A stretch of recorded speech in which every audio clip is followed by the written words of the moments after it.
Hello, greetings. This is Travis from Surprise Sage again. I got some afternoon light coming in through my window, so that's why you see some marks on me.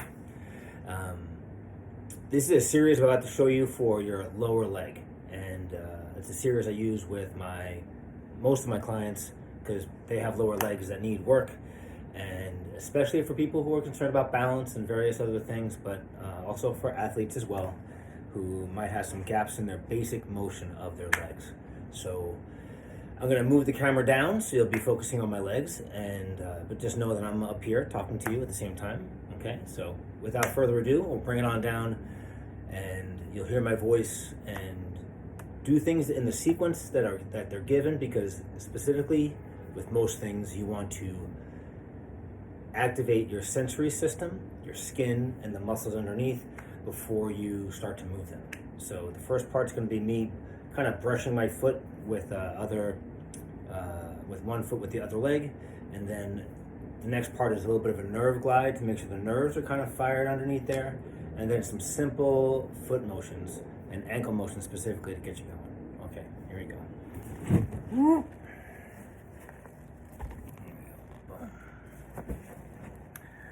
All right, so anybody can do these, right?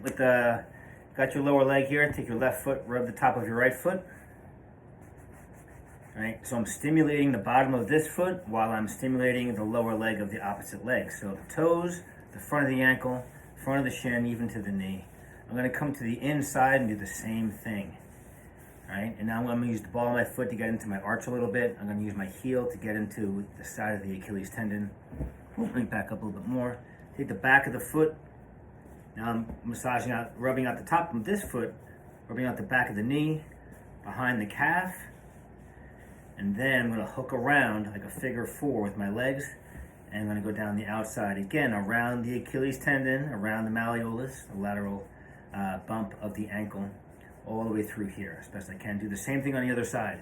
The reason why we want to do this is because we need to stimulate our muscles through our skin. And when we're doing this, there are parts of the brain that are lighting up because we are brushing it. And so again, get into the arch a little bit, and use the heel for the inside of the Achilles, then go behind the knee, go down the calf on either side of it, go down to the heel and the Achilles again, outside of the knee and down the outside of the leg, kind of hook your toes around the outside.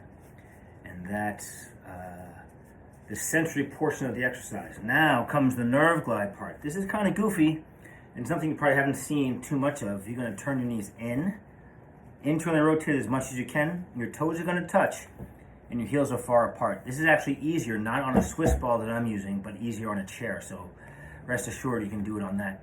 My legs are relatively straight. I'm pressing my toes down, and I'm already should be feeling a stretch through here. While I'm here, I am now going to slide my hands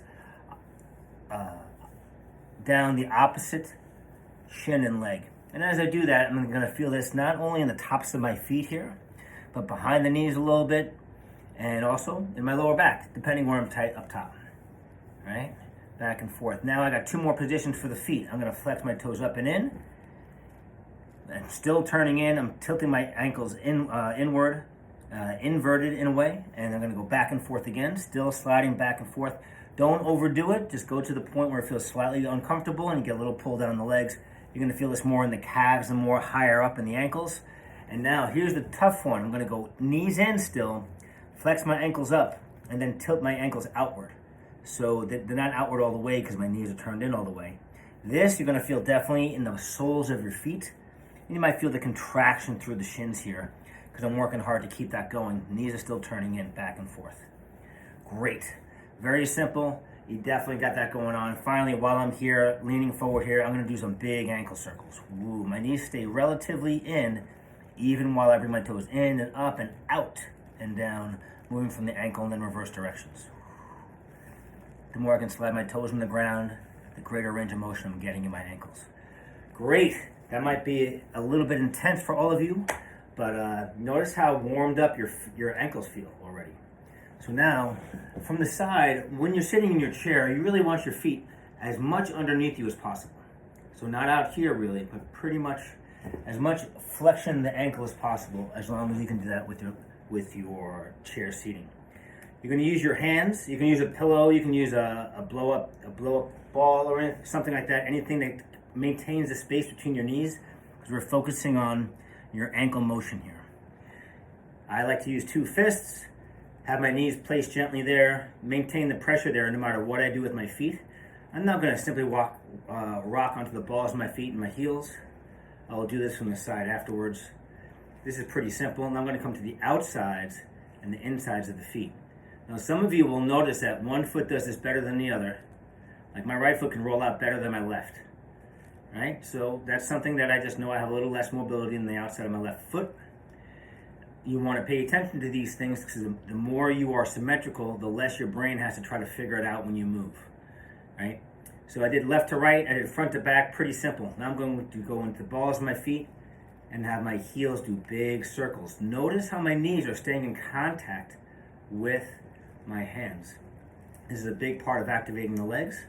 And then I'm going to reverse directions on it. Okay.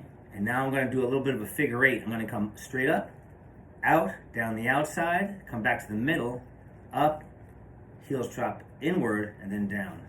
So it's kind of a lateral figure 8 or an infinity sign for the math inclined. And reverse directions, up the outside, down the inside, up the inside, down the outside.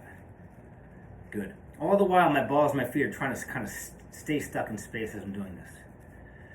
All right. And that is pretty much all you have to do. The last thing I would recommend trying to do is doing the following, is just having your toes touch and flex back up again. And this is going to activate the anterior tibialis.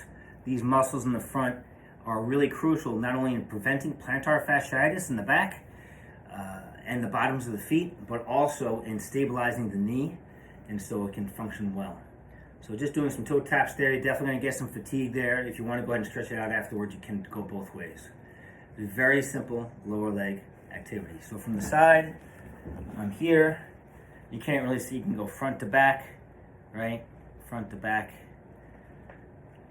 And then side to side, you can't really see it from this angle, but you get the idea. See how my knees are staying in the same place? See how much my lower leg is moving by stabilizing from here up, and nothing else is moving. And then finally, you got the balls of the feet one way, then the other way, and the figure 8s.